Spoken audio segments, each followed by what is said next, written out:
Yuk sharing dengan owner, Kakak Puding and Cake, alumni IB Kesatuan. Assalamualaikum warahmatullahi wabarakatuh. Perkenalkan, nama saya Nandang Setiawan. Saya owner dari Kakak Puding and Cake dan tentunya saya alumni dari IB Kesatuan, jurusan manajemen keuangan tahun 2002. Awal mulai terjun menjadi wirausaha, sebetulnya ini suatu proses yang panjang dan pilihan hidup yang memang harus dipilih, karena background saya dulu adalah pegawai perbankan, salah satu BUMN, bank BUMN selama 12 tahun, dan saya memutuskan untuk berwirausaha, bergerak di bidang food and beverage, khususnya di pastry, pudding and cake. Itu memang tujuan hidup saya sih sebetulnya, yang bahwa ternyata saya bahagia itu ketika lebih banyak memberi, lebih banyak waktu buat keluarga. Itu yang menjadi dorongan terbesar saya, bahwa saya harus menjadi seorang pengusaha.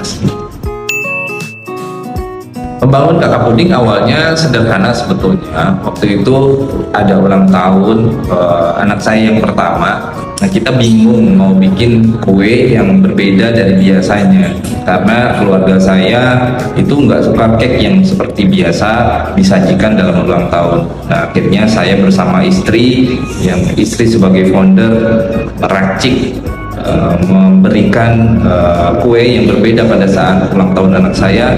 Terciptalah Puding and Cake, yang dimana puding itu kesannya segar dengan cake yang enak, tentunya menjadi kombinasi yang tepat.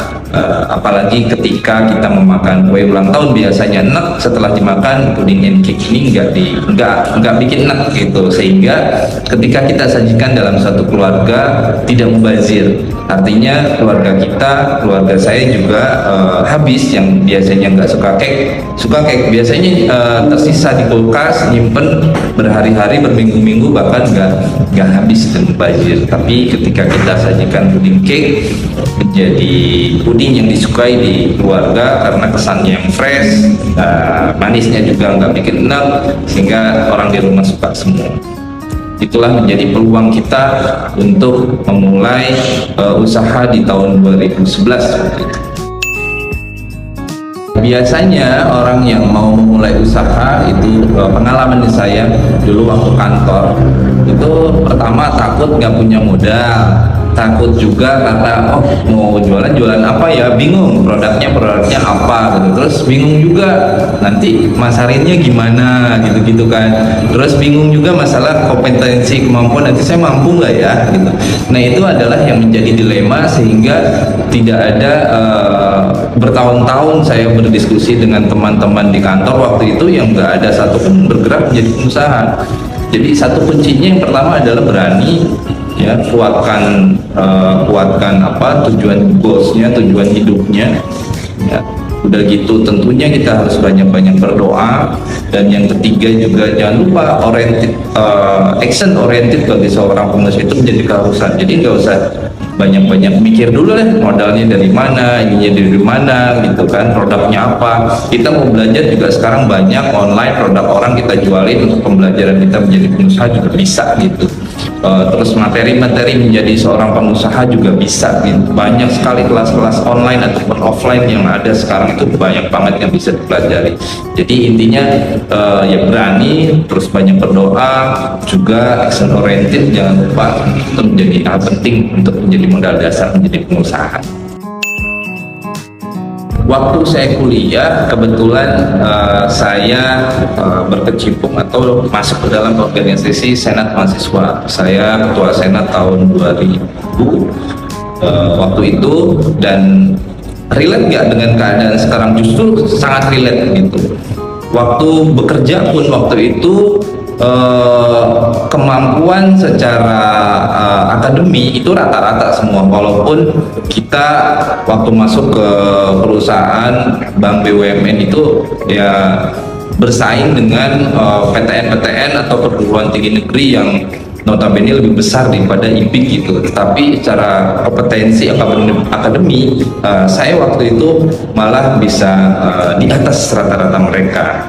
Tapi yang paling penting adalah bahwa di dalam organisasi yang menjadi pengalaman saya waktu itu yang menjadi nilai lebih kita dibanding pada teman-teman yang lain, sehingga waktu itu juga saya lebih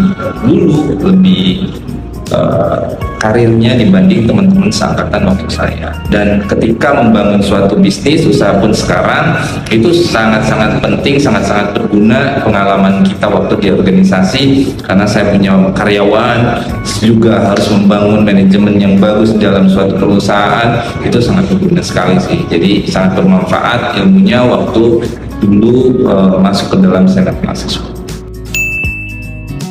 Nah, bagi teman-teman yang masih bingung nih cari-cari kampus, gimana ya, bingung, waduh nanti kalau masuk kampus itu habis dari situ kerjanya susah nggak ya? Biasanya itu kepikirannya seperti itu tuh. Nah, sekarang zamannya sudah sangat berubah gitu. Bahkan Gen Z ini mikirnya udah bukan lagi kerja nanti di mana gitu, tapi mau bikin apa. Itu yang paling penting, value-nya. Nah, kebenaran sekali, pas banget IPIK Kesatuan mempunyai program studi yang baru namanya Biowirausaha, di mana teman-teman nanti di sana diajarkan mulai dari hulu ke hilir membangun mendevelop sebuah produk sampai bagaimana memasarkannya, juga bagaimana memanage SDM dalam suatu perusahaan. Itu nanti diajarin banget di sana. Jadi pas banget buat teman-teman yang masih bingung, gak usah bingung lagi, karena IPIK Kesatuan sudah punya program yang baru, Biowirausaha, yang akan membangun wirausaha muda sehingga bisa menjadi kebanggaan bangsa, berkontribusi buat bangsa dan negara.